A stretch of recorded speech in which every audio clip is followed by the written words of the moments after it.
Salawat beriring salam semoga tercurahkan kepada junjungan kita Nabi Muhammad SAW, kepada keluarga, sahabat, dan seluruh umatnya hingga akhir zaman.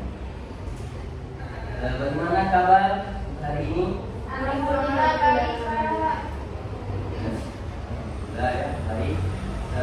Untuk pertemuan kali ini, Pak ingin menjelaskan tentang sabar. Ada yang tahu apa itu sabar?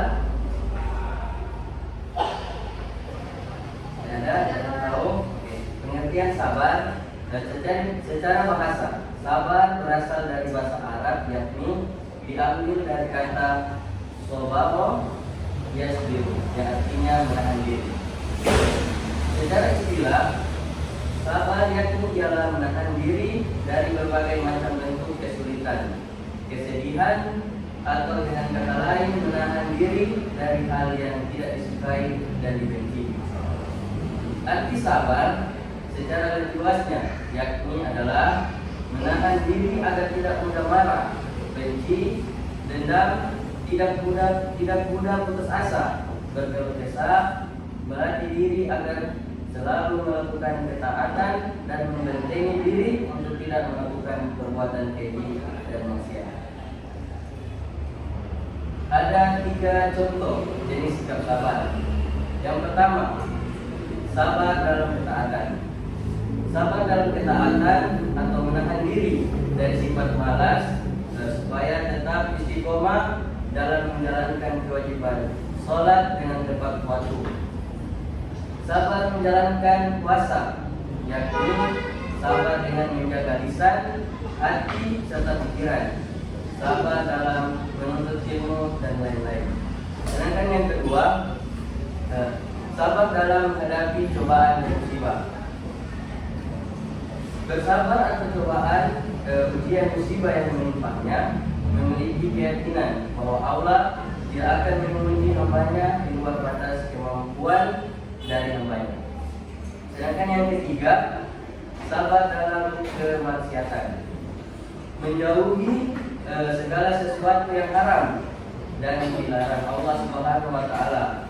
Segala bentuk maksiat itu memang menyenangkan, tetapi Allah Subhanahu wa Ta'ala melarang, sehingga orang-orang beriman wajib untuk menjaga dan menahan diri dari segala bentuk maksiat. Sedangkan yang selanjutnya, manfaat dari sabar. Manfaat dari sabar ini dengan bersabar akan membuat tubuh dan pikiran lebih tenang, tidak terbebani, dan sesuatu yang ingin diraih dan juga tidak stres. Sedangkan yang kedua, menikmati sebuah proses, tidak melakukan dengan terburu-buru. Sedangkan yang ketiga, bukan hanya diri pribadi saja merasakan dampak jika tidak sabar, maka lingkungan pun akan terpengaruh dan juga timbul emosi yang tidak stabil, tidak mudah dipengaruhi oleh lingkungan. Sedangkan yang keempat, hidup damai. Jika kita tidak sabar, akan mengakibatkan kegelisahan, kebencian, maka hidup terasa lebih tidak terasa lebih damai. Sedangkan yang selanjutnya, dalil tentang sabar. Ada beberapa ayat Al-Quran yang terhubung dengan sabar. Di antaranya yaitu Allah Subhanahu wa Ta'ala berfirman, A'udzubillahi minasyaitonir rajim. Bismillahirrahmanirrahim. Ya ayyuhalladzina amanu ista'inu bis-sabri was-salah. Innallaha ma'as sabirin. Ya, artinya, hai orang-orang yang beriman, jadikanlah sabar dan sholat sebagai penolong. Sesungguhnya Allah bersama orang-orang yang sabar. Sedangkan ayat yang selanjutnya, Allah Subhanahu wa Ta'ala berfirman dalam Quran surah Al-Baqarah ayat 177, yang artinya, dan orang-orang yang sabar dalam kesempitan, penderitaan, dan dalam peperangan, mereka itulah orang-orang yang beriman, dan mereka itulah orang-orang yang bertakwa.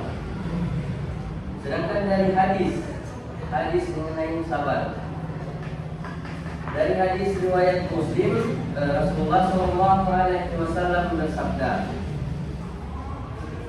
sangat menentukan semua urusan orang yang beriman.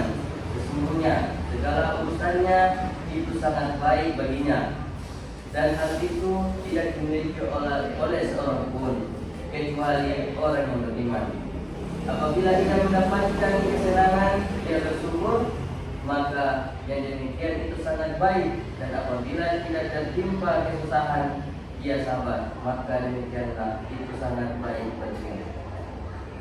Sedangkan dari hadis lain, Rasulullah SAW bersabda, barang siapa yang sabar akan disabarkan Allah, dan tidak ada pemberian Allah yang paling luas dan lebih baik daripada kesabaran.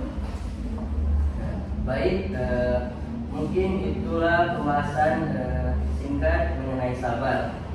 Apabila ada yang bertanya, bisa, yang belum jelas bisa dipertanyakan.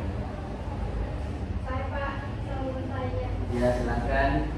Jadi Pak, bagaimana kesabaran itu dapat membantu kita mengatasi sebuah masalah atau suatu masalah? Baik, bagaimana kesabaran dapat membantu kita mengatasi masalah? Iya. Kesabaran adalah kunci dalam mengatasi masalah karena beberapa alasan utama. Yang pertama itu membantu berpikir jernih. Ketika menghadapi masalah, emosi seperti frustasi dan panik dapat mengaburkan penilaian. Kesabaran memungkinkan kita untuk menanamkan diri berpikir jernih dan menganalisis situasi dengan baik dan efektif. Ini membantu kita menghindari keputusan impulsif yang mungkin memburuk masalahnya. Sedangkan yang kedua, meningkatkan kreativitas dalam mencari solusi.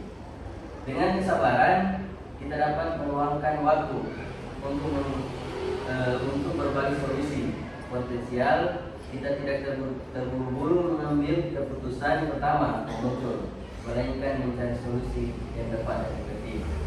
Mungkin itu jawaban dari Pak. Ada lagi yang mau bertanya? Tidak ada Pak. Baik, kalau tidak ada yang bertanya, mungkin pertemuan kali ini cukup sampai di sini. Kurang lebihnya mohon dimaafkan. Wassalamualaikum warahmatullahi wabarakatuh.